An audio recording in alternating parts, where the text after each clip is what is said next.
Belfasting, the radio drama, based on the book series Belfasting by Tatenda Charles Munyuki. Voice and audio by Noralee Hudgton. Season 1, Episode 1, Clara. It was a dark-looking evening, slightly windy. The neighborhood looked at peace. An Irish couple in their 60s walked to their house with their cute little dog. A woman in sporting attire, doing her evening jog, ran by with earphones plugged in. At the O'Brien's residence was the light on from the dining room. The car suddenly drove to the house, and a man in his 40s got out of it, carrying a briefcase and laptop bag. Mr. O'Brien. The door to the house suddenly opened. Out came an energetic-seeming 6-year-old chiseler, Cole O'Brien. He rushed over to greet his dad and took the briefcase as they entered the house. Inside, Mr. O'Brien leaned over with a kiss to greet his wife, who was carrying a bag of tomatoes to the kitchen. The TV was on, the Cartoon Network showing. Mr. O'Brien picked up a school hat with a fancy insignia from the main sofa, shook his head and threw it back. It was a typical evening. He dropped into a sole sofa, put his laptop bag at his side and closed his eyes. Cole threw the briefcase on top of the main sofa excitedly, picked up the hat. It was too big for him. He giggled, taking it off, and picked the remote, increasing the volume. Mr. Cole cringed at the noise, but said nothing, knowing very well that Cole was trying to get his attention. "Cole!" Mrs. O'Brien suddenly shouted. "Mum!" Cole shouted back, dashing off to the kitchen. Mr. O'Brien saw his chance and took the remote immediately. Cole reached the kitchen, picking up a carrot, and ate it hurriedly, almost choking. "Hey, watch it. Dinner's almost ready. Chill," Mrs. O'Brien said. It was a neat, lovely kitchen, with all the essentials one could want. On the table was that day's dinner, ready to be transported to the dining room. "I'm hungry, Mum. You took my chocolates." "So I'm hungry," Cole pouted. "What has chocolate got to do with you being hungry?" "Help me carry the food to the dining." Mrs. O'Brien frowned at him. "That's Clara's job," Cole said, pouting. "No arguing now. Hurry! Your dad must be hungry." Mrs. O'Brien glared at him. She carried food toward the dining room. Cole frowned, picked up one of the bowls and followed her. Like the kitchen, the dining room was also lovely, but calmer with more shade. Mrs. O'Brien prepared the table, placing 4 plates on it. "Honey, dinner is ready," Mrs. O'Brien shouted, and turned to look at Cole. "Go and call your sister, Cole." Cole stared at her, more frowning. He looked like he wasn't going to move, and picked up a spoon, started dishing some dessert for himself. Mrs. O'Brien snatched the spoon away from him, closed the lid to the ice cream bowl. "Now!" Mrs. O'Brien shouted. Seeing the frustration in his mother's eyes, Cole shrugged and dashed away. Not more than 2 minutes later, he walked into the room of a typical teenager. There were posters of musicians, reality TV celebrities, gadgets here and there. It wasn't exactly tidy, but it was clearly a girl's room. At one end, near the dresser, 16-year-old Clara O'Brien quickly covered herself with a long coat. She looked up angrily at him. Her hair was made up, with makeup on her face.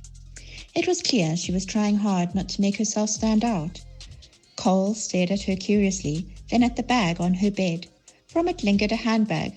"Mom said dinner. Are you going somewhere?" he asked. "Don't you know how to knock?" "I'm not going anywhere," Clara seized. "So what do you look nice for?" "Why are you wearing that coat? It's not so cold," Cole said, very curious. "Just because you call yourself Superman and don't want to wear jerseys doesn't mean I don't have to dress warm." "Go away," Clara snapped.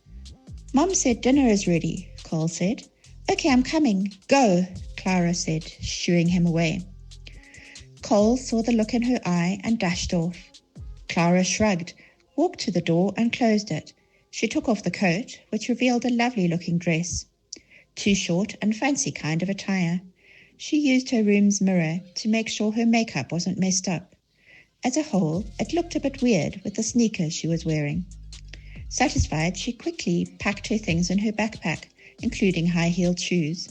She took her phone and dialed a number. It took a while to be answered. "When do you get here? I'm ready," Clara said in a whisper. She listened for a few seconds and hung up. She made an effort to tidy her room a bit and covered herself with the coat, making sure the dress wasn't showing. She took a cap, taking care not to mess up her hair. She had one final look at her room and then walked out. As Clara walked down the stairs, most of her attention was on her phone, which was vibrating with messages. She stopped a little to reply a message. "Lara," Mrs. O'Brien shouted. "Coming, Mom," Clara shouted back. She tapped rapidly, replying her text before pocketing her phone. When Clara finally walked into the dining, everyone looked up to stare at her. Eyebrows came up from her parents. Mr. O'Brien nearly choked on his food. "Wow," Mr. O'Brien managed to say. "Are you going somewhere?" Mrs. O'Brien looked at her suspiciously. "That's what I said," Cole said. Clara walked over, took a waffle and dipped it into the ice cream in Cole's plate. Cole angrily pushed her away a little. "Sleepover at Fiona's place. I told you yesterday," Clara replied. "You didn't tell me anything," Mrs. O'Brien said. "I did, Mum. I did tell you," Clara said. "Sleepover looking like that? Or am I seeing wrong?" Mr. O'Brien said. Mrs. O'Brien frowned. "You aren't. She's wearing makeup." "Feek. Since when do you go to sleepovers wearing makeup?" he said. Clara shrugged, avoiding eye contact. She took another waffle, dipped it into Cole's plate. Cole took his plate and moved to another chair, making a face at her. "Since it's a rehearsal for her birthday party this weekend," Clara said. Mrs. O'Brien studied her daughter. She didn't look too convinced. "I thought your friend's birthday is next month. Or was it last month?" she said. "I want to go to the sleepover too," Cole said. "Don't you have school tomorrow?" Mr. O'Brien asked.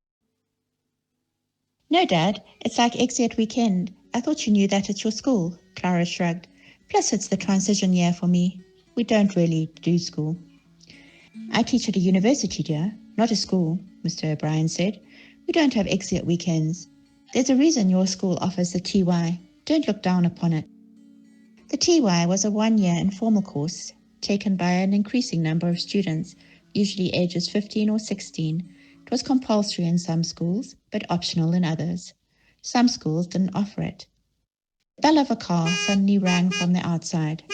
Clara looked up, ready to go, and checked her phone. "That's Fiona's sister coming to pick me up. I'll be home tomorrow morning. Bye, guys," Clara said, leaving.